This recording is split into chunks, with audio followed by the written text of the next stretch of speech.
We don't bring anything from our mother's womb, and we don't bring anything back with us when we depart from this world. So if sensual pleasures were our true, real inner urge, our true desire, then we would have been satisfied by now. But that is not the case. We still find ourselves dissatisfied. So what could this mean? This means that the urge of our inner consciousness is something else, and the finding of our mind is something else. And we can understand this through an example. Just as this a few months old baby child is hungry and is crying. And so, not knowing the cause of its uneasiness, the little child holding that toy in his hand puts it in his mouth. And so what happens? Hoping to be consoled, and he does feel consoled for a moment, momentarily. And what happens? And then he throws it and looks for something else. This is exactly our condition. The mind, our mind does not know anything about our inner urge. But because of that constant feeling of dissatisfaction that we experience, that comes from deep within us, that constant feeling of dissatisfaction, that constant demand that we experience every time consistently, we try to pacify ourselves by giving all of these material things.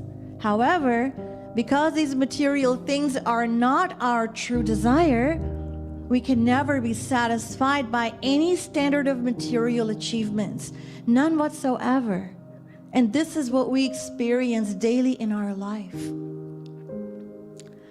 There was once a king who vowed to fulfill the desire of anyone, of the first person who would come to him to beg each day.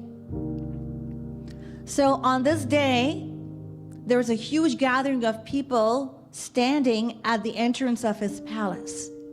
And so the first person to beg was a fakir. And he only begged for a few alms. But the king said, why?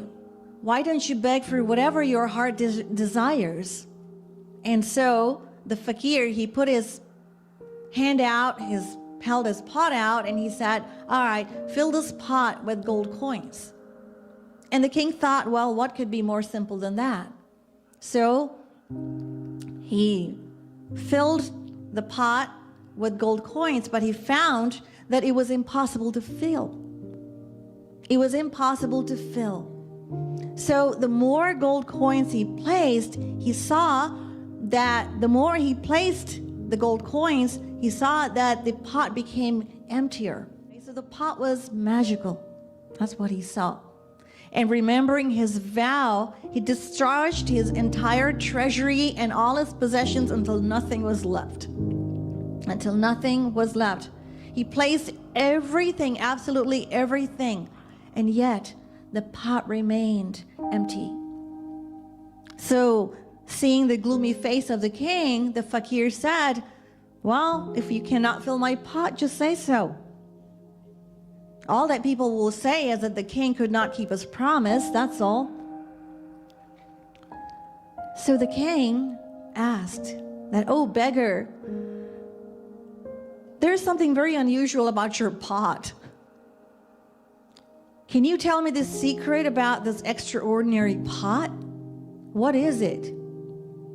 So the fakir, he chuckled and he said, well, there's nothing terribly unusual about it per se, but this pot is made of the human heart.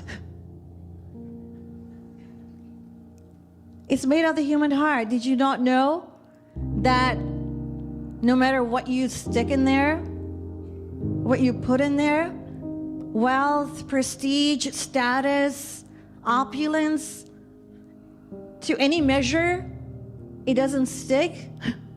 It's never enough. It always stays empty.